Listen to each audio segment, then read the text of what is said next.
Broken knob? I'm Dustin with Parts Doctor, and today I'm going to show you how easy it is to replace one of these smaller knobs on your Whirlpool dryer. This also applies to other brands such as Kenmore, Amana, Maytag, and others.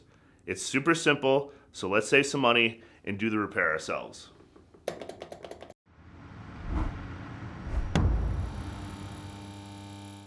If you need to purchase a replacement assembly knob for your Whirlpool dryer, you can check out our website, partsdoctor.com, where we offer fast shipping and only sell manufacturer-approved genuine replacement parts for all major appliance brands. Your selection knobs are smaller than the timer knob on your Whirlpool dryer. Both the cycle, signal, and temperature selection knobs are identical and interchangeable. If either knob becomes broken or damaged, it will be difficult or impossible to set the temperature or start your dryer cycle. If your broken or damaged knob is still connected to the switch, simply pull the knob with firm and steady pressure. The knob should slide off the switch arm.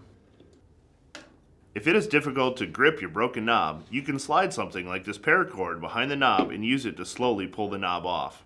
If you need to purchase a new knob assembly, make sure you get manufacturer certified replacement parts like the ones we sell on our website, partsdoctor.com.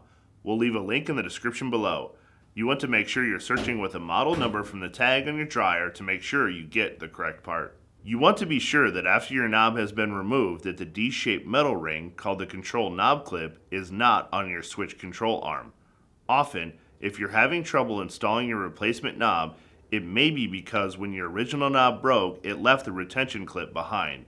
Your new knob from Parts Doctor will have its own control knob clip already installed inside the knob. To install your new knob assembly, simply align the switch control arm with the opening on the back of the knob.